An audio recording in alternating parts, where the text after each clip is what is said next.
Advertencia. Este episodio habla de adicciones y temas sensibles. Puede ser fuerte para algunas personas. Si estás pasando por un momento difícil, busca ayuda profesional. Este espacio es solo para compartir y para acompañar. Hola, bienvenidos y bienvenidas a Anónimos, un espacio donde las voces que suelen callarse encuentran lugar para hablar, sanar y ser escuchadas. Aquí no hay juicios, solo historias reales, emociones profundas y el deseo genuino de entendernos mejor. Este podcast nace desde la empatía, el dolor, la esperanza y sobre todo desde la necesidad de romper el silencio que muchas veces acompaña a las adicciones.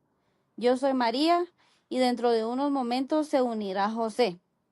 Y estamos aquí no como expertos, sino como personas que han vivido acompañando o comprendiendo de cerca el camino difícil, confuso y muchas veces solitario que representan las adicciones. Hoy nos honra la presencia de una invitada muy especial, alguien con años de experiencia atendiendo, escuchando y guiando a personas que atraviesan momentos difíciles. Ella es psiquiatra, experta en la salud mental y adicciones, apasionada por romper estigmas y ayudar a reconstruir vidas. Es un verdadero privilegio presentarles a la doctora Karen Peña, psiquiatra profesional comprometida con el bienestar emocional y mental de sus pacientes y una voz autorizada para hablar de los retos y la esperanza en el proceso de recuperación. Doctora, bienvenida a Anónimos, gracias por estar aquí para compartir su experiencia, su conocimiento y también su mirada humana sobre este tema tan necesario.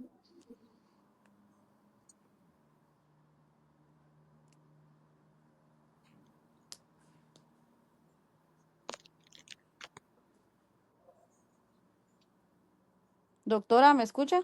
Fíjate que se pausó un buen tiempo, ¿no? Ya no te oí, pero ahorita sí ya te oí.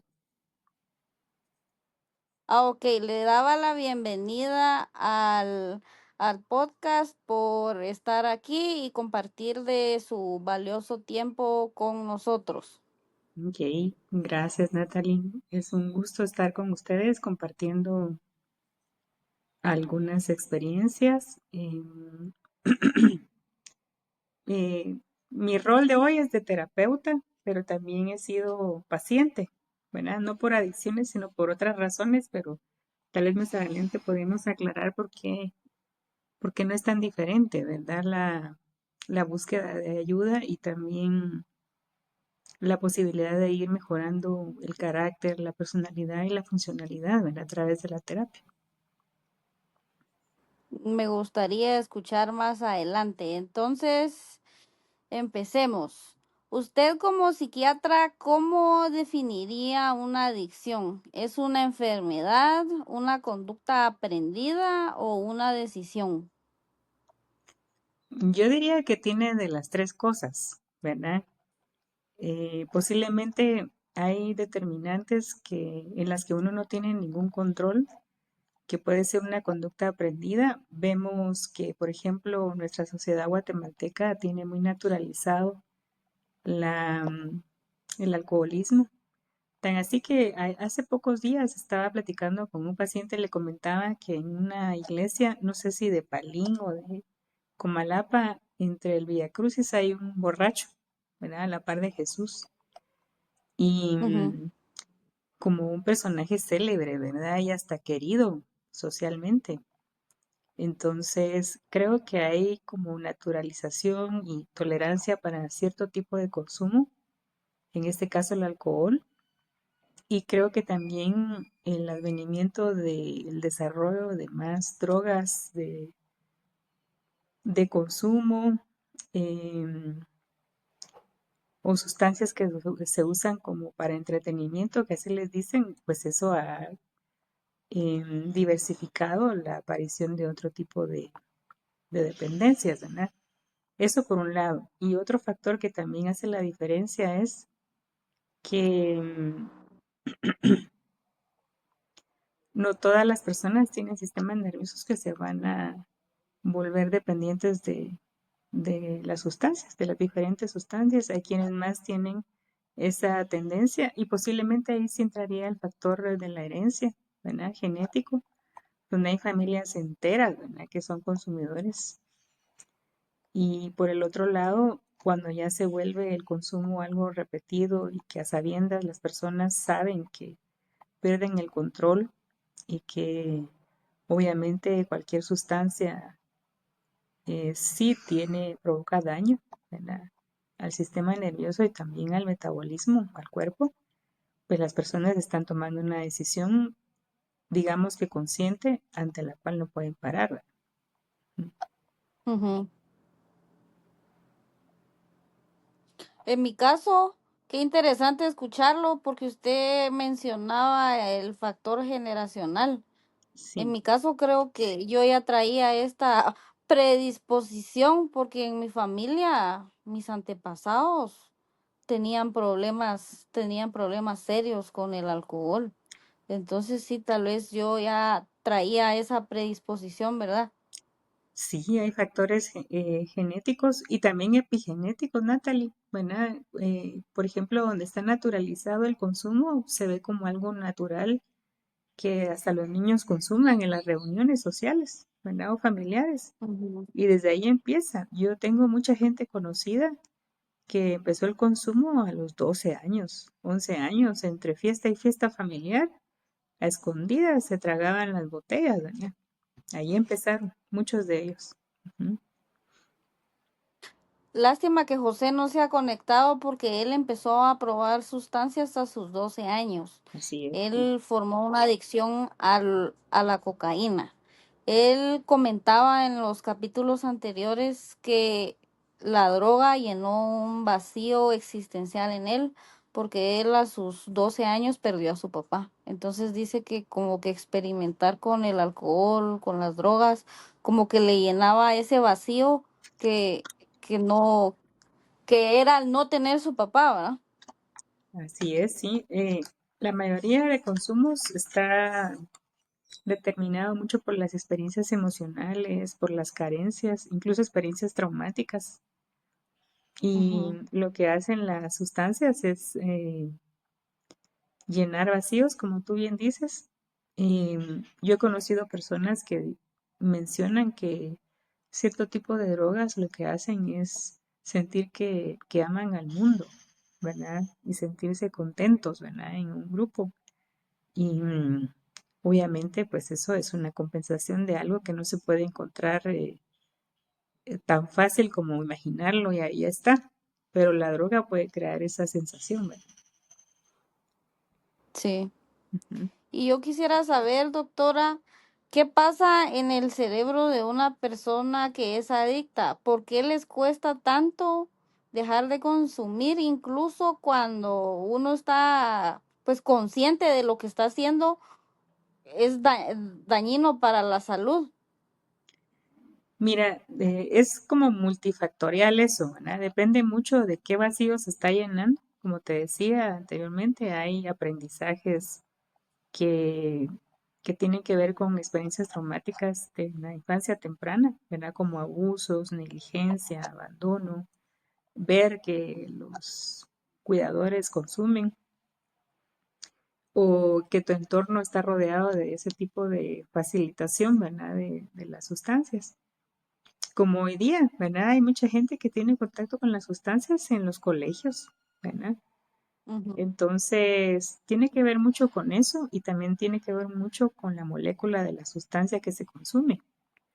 Hay moléculas que son muy peligrosas, como el fentanilo, pues se ujú, ha descrito, ¿verdad? Se ha documentado que el fentanilo toda vez uno lo prueba y ya no lo puede dejar una vez, ¿verdad? O sea, con que tú lo consumas una vez, ya te es imposible dejarlo, ¿verdad? Hay otras drogas que les llaman recreativas, ¿verdad? Como el cannabis, o ujú. que no, las personas no tienen esa insidia, ¿verdad? De querer consumir o de que no pueden funcionar, incluso que su cuerpo no puede funcionar sin el consumo de esta sustancia. Pero hay consumidores de consumidores, ¿verdad? Hay personas que necesitan Ujú. consumir de 3 a 4 a 5 dosis diarias de cannabis y otros que lo hacen una vez a la semana y otros más espaciado, ¿verdad? Entonces ahí tú podrías Ujú. ver que hay diferentes niveles de dependencia física y todo depende mucho del sistema nervioso y también del sustrato psíquico, ¿verdad? De por qué es el consumo. Sí. Ujú. Bueno, y desde su perspectiva médica, eh, porque me imagino que usted ha tratado bastantes pacientes con problemas de adicción, ¿usted ha podido observar alguna conducta que generan en sus pacientes las adicciones? Puede ser cualquier adicción, porque no solo existe la adicción al alcohol y a las drogas, puede ser de que el paciente se volvió pues como adicto al sexo, adicto a los videojuegos, al teléfono. Ahora es increíble la tantas adicciones que existen que uno ignora, pero es cierto. Sí, muy buen punto, Natalie. ¿Verdad? No solo están las adicciones a las sustancias, sino que a ciertos comportamientos o círculos, ¿verdad? Y Ujú, mira, todo empieza como el enamoramiento, ¿sí? Primera instancia parece algo que no es nocivo, ¿verdad? Eh, ujú, Se siente rico, se siente uno bien, eh, se siente que está todo bajo control. Después es una necesidad más frecuente del consumo, ¿verdad? Así como gastar o meterse a deudas, por ejemplo, o apostar en juegos. Y luego ya pasa a que uno sabe que se está lastimando con perpetuar esa conducta, pero no puede parar. Ese es como el ciclo, ¿verdad? Y ahí ujú. puedes tocar muchos fondos, ¿verdad? Ya cuando uno sabe que se está lastimando es porque uno ya empezó a fallar en todas las áreas de su vida, empezó a endeudarse, empezó a deteriorarse, ¿verdad? Los recursos se empiezan a deteriorar y también la conducta. Y ahí sí ya es mucho más difícil de detenerse, ¿verdad?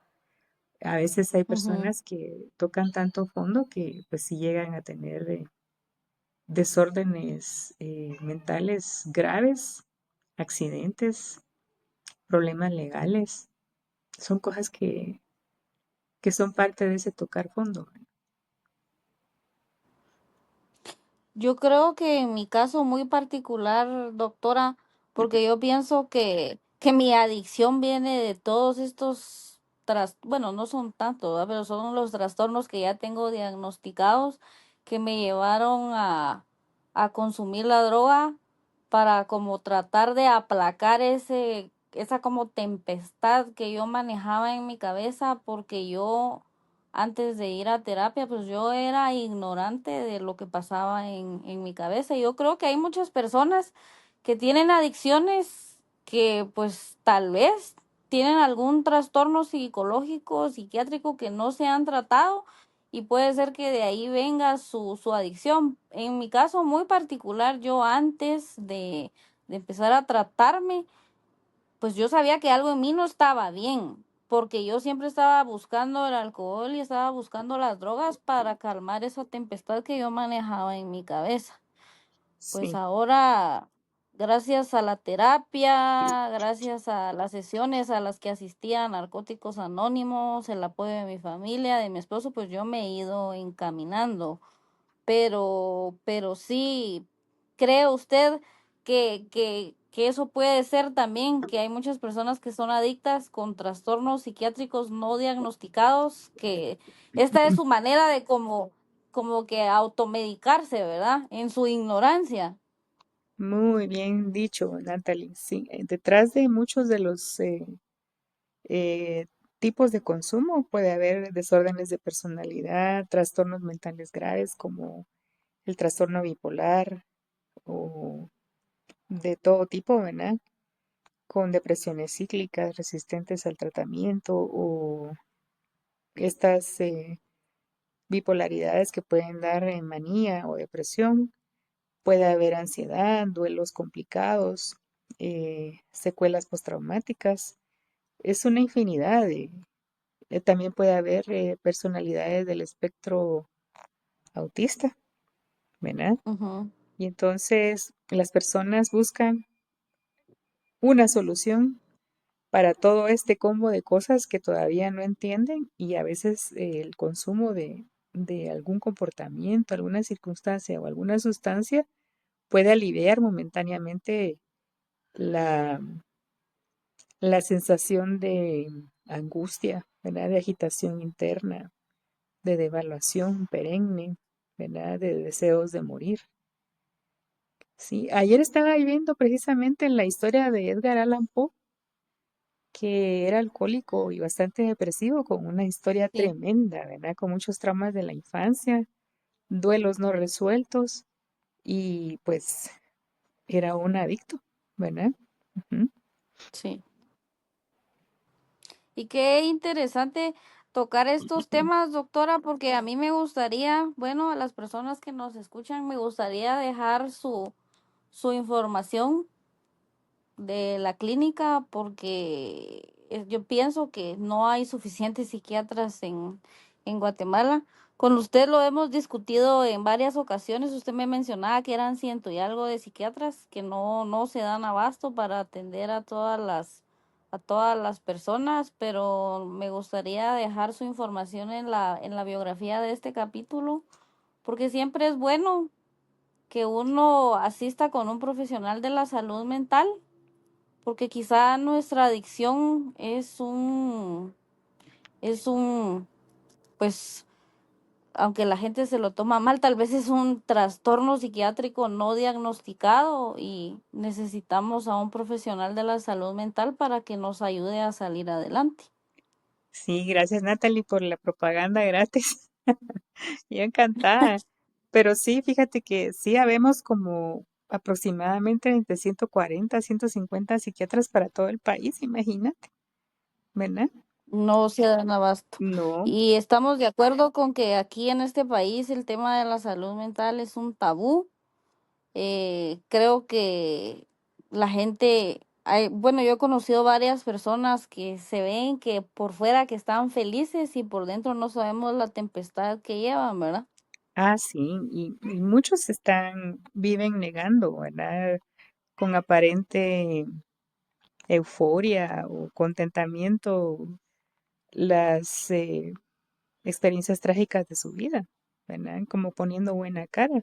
A veces situaciones que tal vez no son trágicas, pero que sí constantemente están estresando a las personas pueden ser las condiciones de trabajo, el tráfico de todos los días, las necesidades económicas, atender una familia, todo eso es motivo de estrés y puede en un momento rebalsar a cualquiera.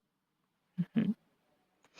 Para mí sí es muy importante el tema de la salud mental, porque en el capítulo anterior tocábamos el tema con José de que cada adicto pues tiene su rutina para vivir sus 24 horas y él mencionaba que para él un pilar importante pues era tener un padrino y su religiosidad. Entonces le comenté a él que para mí un pilar fundamental para mi recuperación era asistir a mis terapias psiquiátricas, mi medicación y pues ahora que empiezo un poco a acercarme a Dios, pero estos han, más para mí lo primordial ha sido mi salud mental, porque yo sé que si yo no estoy bien de mi cabeza, puede haber una recaída, ¿verdad? Claro.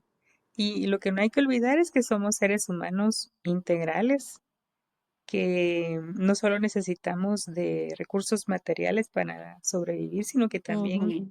recursos internos.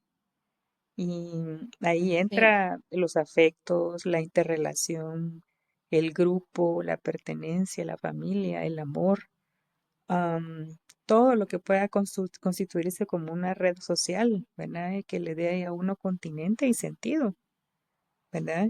sí, Y lo otro, pues los recursos materiales son el trabajo, pero son cosas que han Yo diría que consumen mucho de la energía y del tiempo y de la vida de las personas. La mayoría de la gente vive para trabajar y no trabaja para vivir. Y es un diseño que Así tiene es. que modificarse. Ujú. Estoy de acuerdo, doctora. Sí. Bueno, y ahora avanzando con esta entrevista interesante que estamos teniendo con usted, yo quisiera saber cómo se diagnostica clínicamente una adicción, qué señales deberían encender una alarma en alguien o en su entorno. Sí, mira, ningún médico recomienda el consumo de una sustancia como, si consumes por lo menos una vez al mes no te va a hacer daño. Cualquier médico te va a Ujú. decir, el consumo de alcohol debe ser cero, ¿verdad? Sí. Y de otras sustancias también, ¿verdad? ¿Por qué? Porque estas sustancias lo que hacen es competir con el funcionamiento normal del cuerpo, ¿verdad? Número uno. Y número dos, inflaman. Y el alcohol está muy correlacionado, por ejemplo, con el cáncer, ¿verdad? Y con el daño Ujú. cerebral. Y, y si lo consumes incluso así socialmente, ¿verdad? Aunque no seas un borracho. Entonces, el consumo debería de ser cero, pero como somos seres sociales y vivimos inmersos en un tejido cultural y social, pues el consumo es inevitable hasta cierto punto, ¿verdad? Eh, Ujú. pues yo diría que es importante ver dos cosas. Una, que aunque uno consuma, digamos, una vez a la semana, ¿verdad? O una vez al mes, pero el consumo es tan importante que provoca cambios severos en tu conducta. Eso ya es un problema. Es un consumo que tiene que atenderse, ¿verdad? Aunque no Sí, sea de todos sí. los días, ni cada semana, ni cada 15. Y está el otro consumo que es el famoso de agarrar furia, ¿verdad? Que las Ujú. personas sí, las dosis son frecuentes y bastante altas y que van en aumento y van deteriorando el funcionamiento global de la persona aceleradamente, ¿sí? Este Sí. consumo anterior a este que te estaba mencionando, que es así como en silencio y a escondiditas, y en mi casa me echo mis traguitos en la cena, ¿verdad? Hay que ponerle mucha precaución y mucho ojo porque pianito, pianito se puede ir volviendo un problema de salud, ¿verdad? Ujú. Ujú. Pues yo algo así fue que empecé, pues, a mi corta edad de 16 años, empecé probando el alcohol. Ya al principio no me gustó, pero ya después conforme fui creciendo, esto me gusta, o sea, ya llega un punto uno en el que ya pues ya no es normal y uno busca cualquier cosita, cualquier excusa para, ay, sí, hoy tuve un mal día, voy a tomarme mi traguito, hoy tuve un mal día, voy a fumar un poco de marihuana o me voy a tomar un miclonazepam, Sí. ¿verdad? Ujú. ¿Y cuáles diría usted, doctora, que son los tratamientos más efectivos actualmente para tratar una adicción desde el punto de vista psiquiátrico? Mira, ahora el tratamiento también tiene que ser integral, ¿verdad? Ujú. Lo más importante es dejar de consumir. Ese es el primer paso, Es ¿verdad? la decisión Sí, de dejar de tomar. sí. Y luego, como dicen en los grupos de alcohólicos o de narcóticos, tratar los problemas del carácter, ¿verdad? Porque no todas las personas tienden a ser adictas, ¿verdad? No todas desarrollan una adicción y quienes Ujú. sí lo desarrollan tienen cierto tipo de personalidad, ¿verdad? O cierto tipo de historia y eso hay que tratarlo en terapia. Y muchas de las Ujú. veces también la terapia, la psicoterapia puede estar combinada con la farmacoterapia, ¿verdad? Para poder ayudar Ujú.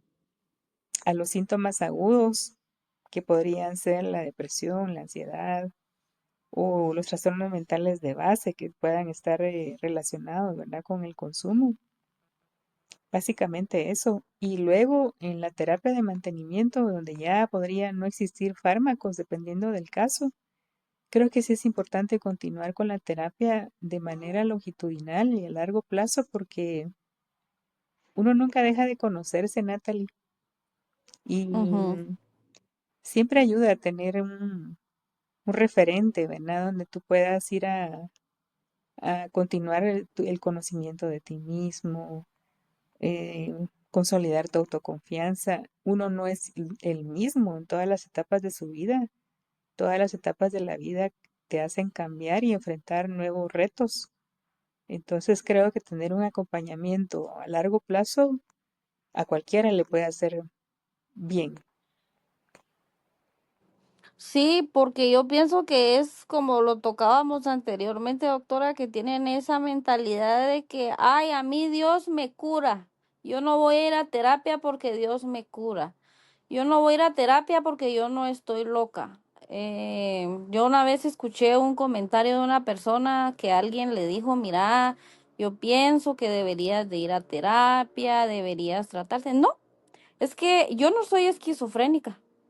Y yo me le quedé viendo así con una cara de, pero, ¿qué tipo de comentario es ese, verdad? Entonces yo le digo, mire, realmente uno no va a terapia porque uno tenga algún padecimiento psicológico o psiquiátrico, sino que uno muchas veces lo necesita porque uno necesita la voz de una tercera persona que te guíe, que te oriente, que te mire objetivamente, porque claro, nuestros papás no van a ser objetivos con nosotros, ¿verdad? Claro, Entonces yo pienso ujú, que asistir con un profesional de la salud mental es importante, así como mencionaba usted que ahora la vida es tan difícil, ¿verdad? Los roles que tiene cada ser humano que le van minando a uno el cerebro y hay veces que uno no logra salir adelante, como dirían aquí en Guatemala, con el favor de Dios, sino que uno necesita atenderse psiquiátricamente, ¿verdad? sí, o psicológicamente también, Natalie, ¿verdad? Y ahí sí También. te voy a hablar de mí como paciente. Pues mira, yo soy psiquiatra, pero también soy paciente y tengo más o menos 18 años de ir a psicoterapia. Y, y nunca, nunca me ha dejado de servir y de ayudar porque yo no puedo saber todo. Y lo otro Ujú. es algo que yo siempre le he dicho a los pacientes, ¿verdad? Que tienen alguna resistencia. Es imposible intentar verse la espalda, ¿verdad? Entonces, Sí. lo que hace uno en terapia es precisamente buscar ayuda para que a uno le ayuden a ver lo que cuesta ver, ¿verdad?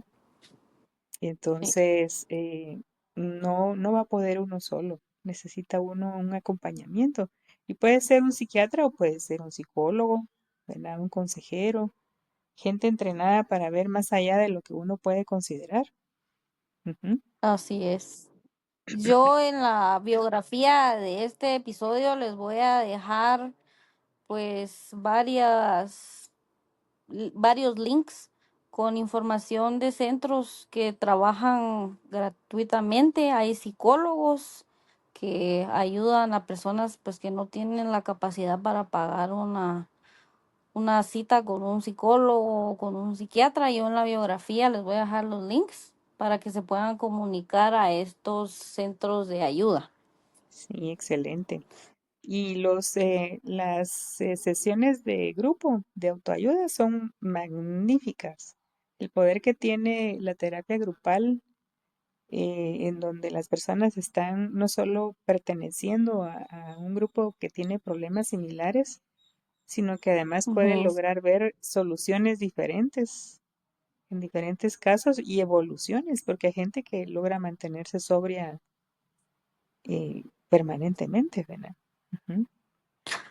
Sí, y esto es lo que hacen en los grupos de narcóticos anónimos, los alcohólicos anónimos. Yo no sabía, pero también hay un grupo que se llama neuróticos anónimos.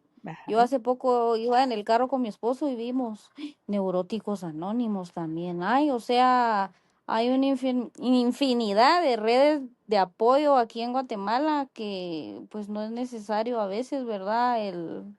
El lo económico, porque en Alcohólicos Anónimos es cierto, uno da una ayuda para sostener el grupo, para el pago pues del local y así, pero hay muchos recursos acá en Guatemala que la gente ignora, que están para ayudarnos con todas estas adicciones. Sí, y hay varios centros de ayuda, incluso puede ser en plataforma, ¿verdad? Para los Sí, que no les gusta enseñarse. Ujú. así es. Yo quisiera preguntarle, doctora, ¿cuánto dura el tratamiento de una persona con adicciones? Y digamos que si se puede hablar de una curación, entre comillas, o solo es el manejo a largo plazo. Mira, eh, si que desaparezca la inclinación al consumo de cualquier conducta o sustancia, la verdad es que la mayoría, y así lo consideran en los grupos de apoyo, la mayoría no deja de ser un consumidor, ¿verdad? Puede ser que ya no consuman, pero siguen considerándose a ellos mismos adictos. Por eso se llaman alcohólicos anónimos, por ejemplo, o narcóticos Sí. anónimos. Pues ellos se declaran sobrios, que no han consumido en determinado tiempo, pero saben que el contacto con cualquier sustancia o cualquier situación que pueda volverse compulsiva, ellos pueden volver a reincidir. Entonces es un alerta permanente, ¿sí? Em, Sí, yo pienso, Ujú. bueno, en las veces anteriores que nos conectamos con José, hablábamos, bueno, yo defino a María en su adicción activa, le digo que es el pasajero oscuro, el que cuando se asoma. Entonces, yo pienso que yo sí soy adicta, o sea, no lo pienso, yo sé que yo soy. Yo no tengo autocontrol, yo sé que si yo tomo la primera copa de alcohol, yo voy a enloquecer y voy a querer meterme todo lo que encuentre, ¿verdad? Lastimosamente así es, pero creo que eso también es parte de reconocerse como un adicto, saber que no hay una cura como tal, pero que sí uno lo puede manejar a largo plazo. Sí, Yo por lo menos ya tengo 4 años, bueno, voy a cumplir mis 4 años de estar sobria. Y pues ahí la he ido manejando con altas y bajas, pero ahí vamos pasando las 24 horas todos los días. sí. Y posiblemente en todos los casos no sean iguales, porque hay personas que consumen sustancias llevadas ahí por alguna tragedia, alguna situación postra. Pues a veces el consumo obedece a como experiencias puntuales, ¿verdad? Ujú, De duelos, traumas. Entonces, como que el tema no es una conducta compulsiva o un sistema nervioso que depende ya de la sustancia, sino que es una situación emocional. Entonces, es como más fácil, ¿verdad? Pero ujú. cada caso es individual, ¿verdad? Sí, como hablábamos anteriormente, ¿verdad? Que cada alcohólico es su propio libro, cada quien trae su historia, cómo se tratan, pero el fin principal es que busquen los recursos para salir de su adicción, ¿verdad? Así es, sí. Yo quisiera que también nos comentara cuáles son los mitos más dañinos que existen sobre las personas con adicciones. Bueno, eh, hay varios, tú, ¿verdad? Las personas tienden a sentir o eh, son como demasiado indulgentes o demasiado despreciativas, ¿verdad? Ujú, La indulgencia es terrible porque las personas en vez de ayudar lo que hacen es favorecer todavía más una conducta autodestructiva para el que consume, ¿sí? Como ujú. pobrecito, le voy a hacer su caldo si no la resaca o esos rituales en los que la gente cae cuando consume, que, que es como para tapar el sol con un dedo, ¿me entendés? Ujú. Y la despreciativa es cuando pues las personas creen que lo hacen por puro berrinche el consumo y que depende totalmente de un acto de voluntad dejarlo y que tienen que poder solas. Entonces, es ahí donde es importante como buscar un punto medio, ¿verdad? Yo creo que las personas que son consumidoras de sustancias sí necesitan apoyo, pero no un apoyo racional, ¿verdad? Maduro y Ujú. no que los carguen, ¿verdad? Como personas discapacitadas. Eso es uno. Así es. Y a ver, otras mitos es, por ejemplo, mucha gente entre los consumidores hablan sobre que si dejan de consumir se mueren, ¿verdad? Incluso dicen, ah, fulanito dejó de consumir y entonces por eso se murió. Eso es totalmente falso, ¿verdad? Sí. Sí. Qué otro mito hay? Em, que los tratamientos psiquiátricos, porque es otro mito que por el cual no consultan las personas, es que los tratamientos psiquiátricos pueden empeorar o vuelven adictas a las personas o se ponen peor. Eso es totalmente falso también. Yo creo que los doctores nos dan las advertencias de que, mire, por eso se lo estoy dejando por 30 días. Si usted se lo toma más de 30 días, eso ya no es recetado por nosotros, que ese fue mi caso. Con el clonazepam me lo dejaron 30 días y me lo tomé, ¿qué? 3 veces al día durante como 5 años. Sí, y así pasa, sí. Y, y a veces los pacientes hacen trampa porque pues ya dejan de ir con el médico tratante y van buscando otros médicos que les van a seguir recetando lo mismo y que no van a cuestionar esa conducta, ¿verdad? O mienten. Ujú. Sí. En mi caso yo recuerdo. Ahora ya no me da pena admitirlo, pues yo ya pedí las disculpas correspondientes, pero a mi abuelita le mandaban su caja de medicamentos del IX y yo iba a ver qué pescaba, porque como ella ya tenía problemas para dormir, yo decía, yo voy a ir a pescar a ver qué le dejaron a mi mami para ver si hay algo y siempre me va yo mi blister de clonazepam y ahí sí que ya cuando uno toca fondo es que dice, no hombre, yo como hice eso, qué bárbara, va, pero así son las Sí, adicciones, uno no mide lo que está haciendo, va, no, solo con tener su dosis diaria uno ya está tranquilo, va, como llenar ese vacío. sí, se pierde totalmente la vergüenza, ¿verdad? Y el autocuidado y la consideración a las circunstancias de todo el mundo, ¿verdad? Está uno mucho más egocentrado.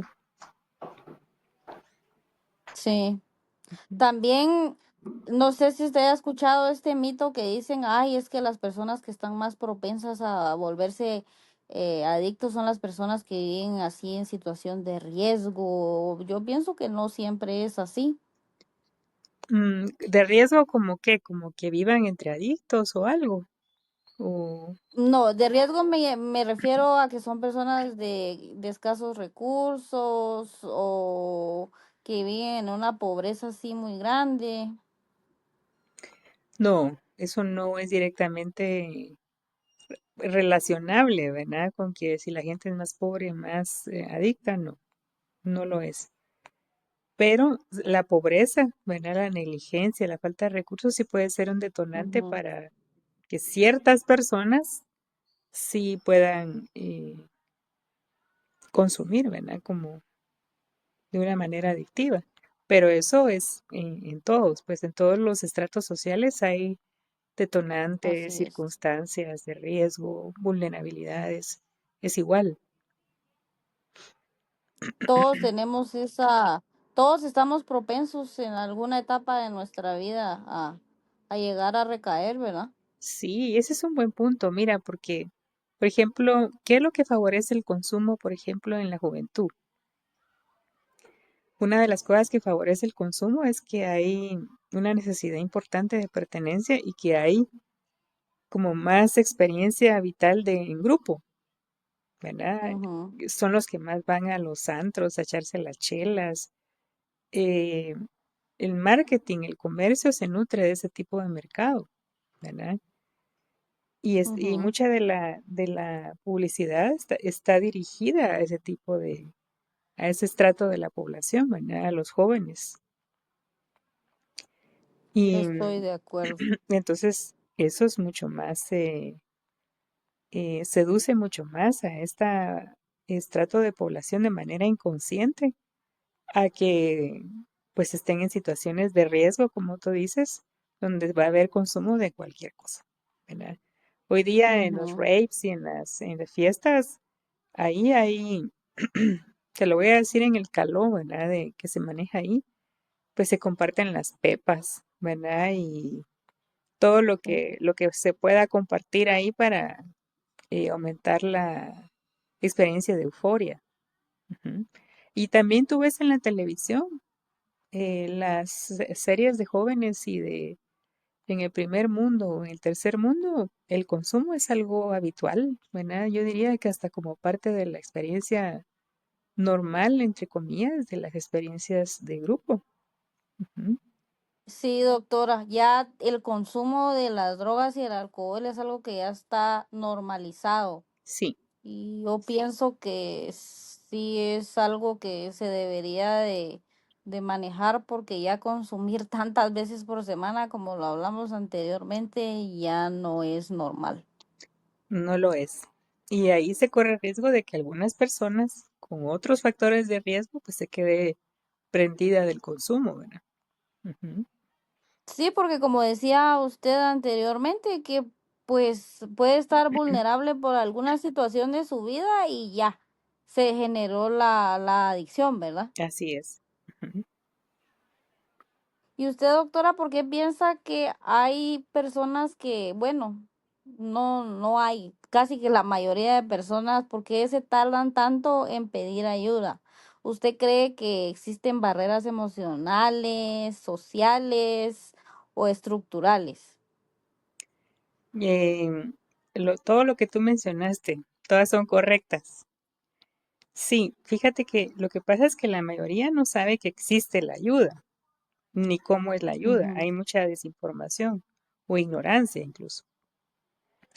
La otra es que la mayoría cree que tiene controlada la situación y eso es un sesgo importante porque la negación es una actitud que todos tenemos, es un mecanismo de defensa y tendemos mucho a minimizar los efectos de nuestras conductas que pueden ser autodestructivas. ujú. O de las conductas de afuera que pueden ser destructivas. Entonces la gente antes de caer de cuenta en la realidad, gasta argumentos negándola, ¿verdad? Ay, no es para tanto, ya lo voy a controlar, o solo es un ratito, y, y así, ¿verdad? Eh, todo se va haciendo mucho más complejo de, de poderse controlar. Y lo otro es que, como te decía anteriormente, hay consumos que son naturalizados. Por ejemplo, nadie te acusaría a ti de ser trabajólica. Nadie hasta dirían, ala, qué gran persona. Pero Sí. esos niveles de funcionamiento donde las personas ya compulsivamente abandonan su vida por atender cierta actividad o cierto comportamiento ya son nocivos para la salud. Y es ahí donde uno tiene que aprender a ver los límites, a ver, a conocer sus propios límites. Pero la mayoría no le enseñan, eh, se habla muy poco, no nos educan para ser felices, para cuidar de nuestro bienestar físico y mental, para atender nuestra espiritualidad, no nos educan para eso. No. No, Nos educan como para hacer, como para llenar un checklist, va, nacemos, vamos al colegio, después que nos tenemos que graduar a determinada edad, va, ya te tenés que casar, ya si llegaste a los 30 tenés que empezar a tener a tus hijos, porque si ya pasas de los 35 y no tenés hijos, ya estás mal. Vivimos así como que estamos llenando un checklist, ¿verdad? Sí, Y nuestros padres no nos enseñan pues la inteligencia emocional. En mi caso tampoco me enseñaron de amor propio. Pues yo creo que mis papás hicieron un buen trabajo, pero sí me hubiese gustado que ellos me enseñaran más sobre la salud mental, sobre mis emociones, no solo así como por llenar el checklist que le mencionaba, ¿verdad? claro. Y esa es la situación que, mira, nosotros estamos siempre en construcción, ¿verdad? La sociedad lo está, también este tema de la civilizatorio, ¿verdad? De la especie humana está en construcción. Y todavía hace más o menos 2 siglos el tema, por ejemplo, de los derechos del niño no existía. Y es algo, eso es algo nuevo, ¿verdad? O pensar en la salud integral de la mujer. Son temas modernos. Entonces ahí vamos, ¿verdad? Entendiendo la importancia de la crianza, del crecimiento, de las diferencias también, porque a pesar de que todos nos parecemos, realmente no somos iguales, psicológicamente no somos iguales. Y son cosas que la crianza desatiende, ¿verdad? Porque los papás antes en mi Ujú. época decían, ah, yo a todos mis hijos los crío por igual y los trato igual, ¿verdad? Pero eso es imposible porque que tenga el mismo efecto, porque todos los hijos son diferentes. Y, Sí, y entonces uno tiene que aprender a ver esas diferencias, ¿verdad? Y atender esas necesidades. No todos tienen el mismo ritmo, no todos tienen los mismos talentos o el mismo rendimiento. La educación académica también trata de que el individuo encaje en un patrón colectivo.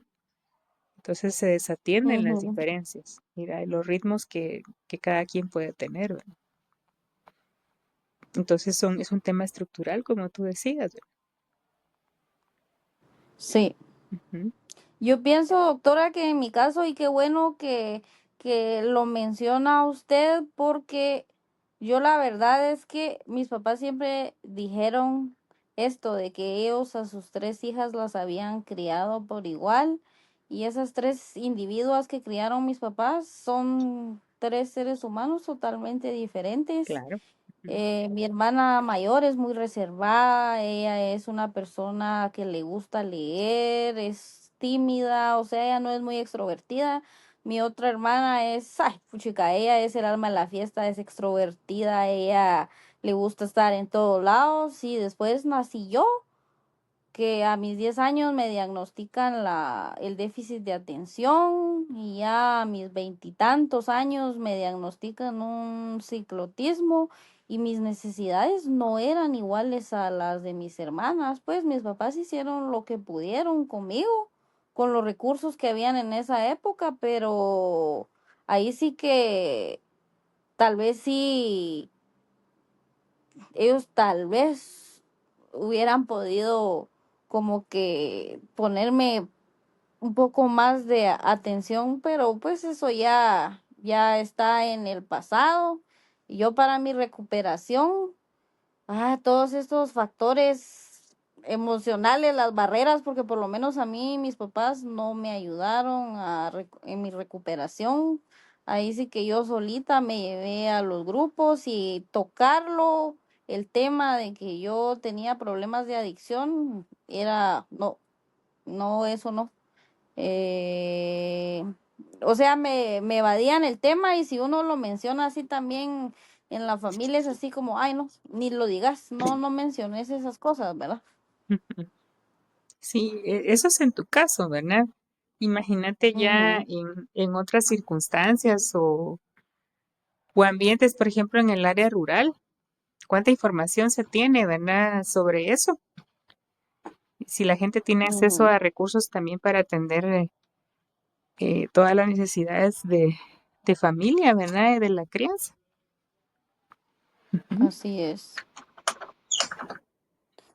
Y en este caso, doctora, ¿qué puede hacer una familia, un amigo? que quisiera ayudar, pero no sabe cómo hacerlo sin caer en el control o la sobreprotección sobre la persona que está teniendo un problema de adicciones. Bueno, yo diría que hay dos cosas que no van a funcionar. Una, el sermón Ujú, y la otra, el castigo. No funciona, ¿sí? Creo que también uno tiene que aprender a... Las intervenciones podrían tener diferentes niveles de acción. Hay personas que necesitan atención médica y una intervención mucho más intensiva, ¿verdad? Y hay otras que lo que necesitan es terapia ujú, o información para poder ellos mismos buscar la ayuda. Entonces yo creo que lo primero que tiene que hacer uno que está compartiendo la vida con alguien que pueda ser un adicto es informarse. Hay que informarse y hay que informarse de buena fuente. Y dos, poder trasladar esa información a la persona que está afectada. Creo también que la presencia hacia la otra persona, o sea, debería de ser una declaración de amor, o sea, yo estoy aquí para acompañarte, ¿verdad? Y te apoyo. sí. No apoyo tu consumo, pero si necesitas ayuda, aquí estoy, ¿verdad? Creo que eso debería de ser la actitud de acompañamiento, ¿verdad? Ideal. Y los amigos tienen la mala costumbre es otro mito, creer que ser amigo es darle por su lado a la gente. Y eso no. Yo creo que uno tiene que aprender a contradecir cuando uno está viendo que Ujú, la otra persona se está equivocando. Ujú. sí. Por eso, una vez más, los invito a ver la descripción en la biografía, por si ustedes conocen a una persona, a un familiar, amigo que esté pasando por un problema de adicción, ustedes puedan apoyar, como dice la doctora, desde el amor, ¿verdad? Porque muchas veces eso es lo que una persona con adicciones necesita, el apoyo y el amor para poder salir adelante. Sí. Y el amor es algo interesante porque si a alguien es bien difícil de querer o de manifestarle un amor positivo, ¿verdad? E incondicional, es alguien que se esté autodestruyendo. Pero creo Ujú, que es importante no juzgar. Creo también que las personas que tocan fondo o que están en un proceso de adicción, si tuvieran la fuerza para parar, ya lo habrían hecho. sí. Entonces, sí necesitan varias manos, ¿verdad? Que los ayuden. Sí, ahora que tenemos la facilidad del internet, tanto recurso que hay, bueno, ojo, hay que tener cuidado porque no todo lo que está en internet ayuda. Hay recursos que están disponibles, pero sí, es importante que cuando uno pues va a ayudar a una persona con un problema de adicción, no juzgue porque la verdad es que no somos quienes para estar juzgando por qué la persona está en esas condiciones. Lo mejor que se puede hacer es ayudar y no estar pidiendo explicaciones del por qué la persona está como está, ¿verdad? Lo más importante es ayudar y pues apoyarlo en la recuperación. Así es, Natalie. Ujú. Y desde su experiencia, doctora, ¿qué ha aprendido usted de las personas que luchan contra las adicciones? Que generalmente la gente también cree que la gente que consume lo hace porque les gusta y sienten rico. Ujú, Y como que si fuera un acto de buscar placer, ¿verdad? Y goce. Y no es así. Realmente no es así. Eh, Creo que es un intento fallido por llenar, como tú misma decías, vacíos, carencias, situaciones que todavía no se tienen claras, ¿verdad? Conscientemente. Entonces, es como atender esa inmediatez, ¿verdad? Esa ansiedad de buscar algo que llene todo eso. Y creo que sí es un problema, es una patología social y también es una patología individual y como tal, pues necesita que se le atienda de esa manera. Ujú. Hay mucha gente Sí, que cree que llamarle enfermedad a eso es como, ay, como eh, apañar, ¿verdad?, a las personas o ser demasiado indulgente, pero sí lo es, realmente es una enfermedad, porque no se tiene sí, yo lo he control. escuchado. Ujú. Porque dicen, ay, no, eso no es una enfermedad, esa es la gente mañas, esas son mañas que tiene la gente de Exactamente, andar alcoholizándose o de andar tomando drogas, esas son mañas, eso no es enfermedad, sí, lo he escuchado bastante, doctora. ujú. Entonces, creo, eso es lo que más he visto, ¿verdad? Que por las personas que consumen se siente mucho desprecio, ¿sí? Sí, hay Y, mucho desprecio. y la sociedad las deja, las margina, ¿verdad? Las excluye. Incluso los centros de rehabilitación de adictos son terribles, no llenan las condiciones, muchos de ellos, la mayoría diría yo, para atender humanamente, médicamente y profesionalmente ese tipo de necesidades. Parecen más como centros de castigo. Y no son lugares en los que lo traten bien a uno, porque como dice usted, lo están castigando a uno por el hecho de que uno está consumiendo. Y sí, no son buenos los tratos. Yo Exactamente. que lo viví en carne propia, puchica, me trataron como que yo hubiera sido la más vil de las delincuentes, como que saber qué pecados estuviera pagando y no, y o sea, y no es gratis, o sea, en muchos de estos centros de rehabilitación hay que pagar una cuota y Sí, la cuota no es pequeña, es grande y las enfermeras y los doctores que están ahí no tratan a los pacientes muy bien, pero eso también es otra cosa que la gente cree que al adicto hay que tratarlo mal. Tal vez así aprende y así se le quitan las mañas, pero no, o sea, mm, sí, realmente es una enfermedad la que uno padece, ¿verdad? Porque uno sí, quisiera no hacerlo, pero siempre está eso encima de uno. sí, no puede parar. Y es porque hay una afección del sistema nervioso, ¿verdad? Y también metabólica. Ujú. Y eso es lo que, es lo que realmente se tiene que atender. Sí, en mi caso, como hablábamos, doctora, que yo tengo que mantenerme pues en mis terapias y con mi medicación porque yo sé que a la hora de que a mí se me haga un desequilibrio, yo vuelvo a mis andadas y no sé qué podría pasar conmigo, ¿verdad? Claro. Ujú. Es bueno saberlo. Ujú. Sí. ¿Usted cuál cree que es el mayor desafío como profesional al tratar estas enfermedades y cuál ha sido su mayor recompensa? Así como terapeuta, dices tú. Sí. Ay, mira, tal vez no desafío como terapeuta es que las personas puedan engancharse a la terapia y que lo hagan de manera continuada, que sea de un largo respiro. Mucha gente no se engancha así al proceso de terapia, llegan un tiempo y de ahí se desaparecen. Entonces no se le da Ujú, continuidad. Ese es un desafío porque es importante no solo crear conciencia en el paciente de que pues es una necesidad que se va a tener a largo plazo y que hay que irla fortaleciendo de diferentes aristas, ¿verdad? Y fases de hacerse consciente y de mejorar la propia funcionalidad, que uno se vaya fortaleciendo, teniéndose fe, logrando metas, creando proyectos, ¿verdad? Probándose en la vida y encontrando quién es realmente esa persona, ¿verdad? Eso lleva tiempo ujú. y eso es un desafío, lograr que la gente se enganche a ese proceso, ¿verdad? Y, y la mayor de las recompensas es cuando eso sí pasa.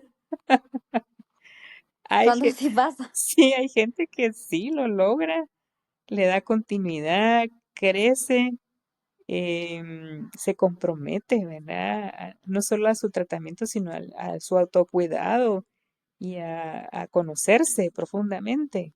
Cuando eso pasa es una alegría enorme, una enorme satisfacción. Sí. Ahora yo creo que Me tenemos, imagino que sí. ujú, ¿Me decías? No, usted dígame. Yo creo que tenemos un desafío tremendo, ¿verdad? A nivel social, de que es parar la disponibilidad de las sustancias. O sea, hay sustancias que son socialmente permitidas, como el alcohol, el tabaco, sí. Y yo no sé si tú sabías, pero en un tiempo hasta el café era prohibido como una droga estimulante, ¿verdad? Yo no creo que Sí, lo supe. no creo que haya que prohibir el café, pero sí creo que hay demasiada disponibilidad de drogas, de sustancias, muchas de ellas terribles, ¿verdad? Como el fentanilo, y ahorita parece que acaban de meter otro tipo de droga sintética al mercado que parece que es peor, ¿verdad? Que el fentanilo. Ujú, Entonces, ¿cómo parar eso, verdad? Hay quienes decían, bueno, lo que hay que hacer es legalizar el consumo, pero hay consumos que no pueden legalizarse por los efectos letales que tienen en el organismo. Entonces, ujú. creo que hay que regular, ¿verdad? Pero ciertas estructuras sociales favorecen que no solo el consumo, sino que también esta disponibilidad, porque mucha gente se hace rica con la venta, ¿verdad? De las sustancias, millonaria. Se vuelven ricas a costillas de las personas, ¿verdad? Así es, Porque se están muriendo por el consumo. así es, sí. Ujú. Bueno, y para quienes están escuchando este episodio y están en la lucha activa contra una adicción, ¿qué les diría como psiquiatra y como ser humano, doctora?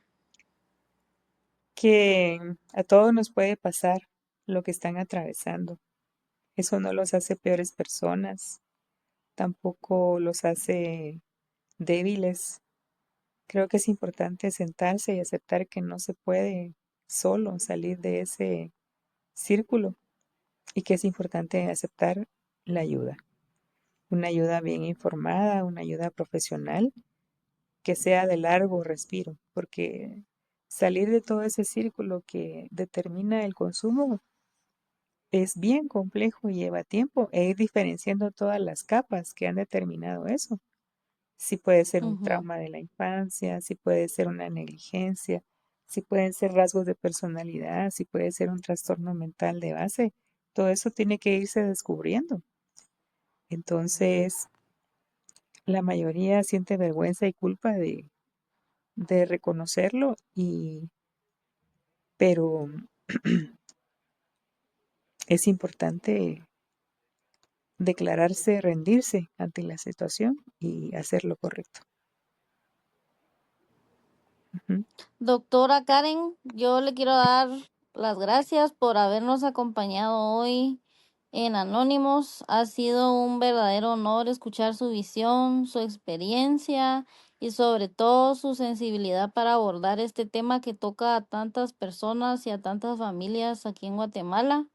Quiero decirles a quienes nos escuchan que recuerden que buscar ayuda es un acto de valentía, no de debilidad. Aquí en Anónimos creemos que cada historia de recuperación merece ser contada y escuchada. Nos despedimos agradeciendo nuevamente a la doctora Karen Peña por su generosidad al compartir su conocimiento y a ustedes por abrir sus oídos y sus corazones una vez más. No olviden de seguirnos en nuestras redes sociales, compartir este episodio y si quieren contar su historia pueden escribirnos. Nos escuchamos en el próximo capítulo de Anónimos, el podcast donde hablar de adicciones es hablar de esperanza. Gracias, doctora. Gracias a todos. Un abrazo y un beso. Chao.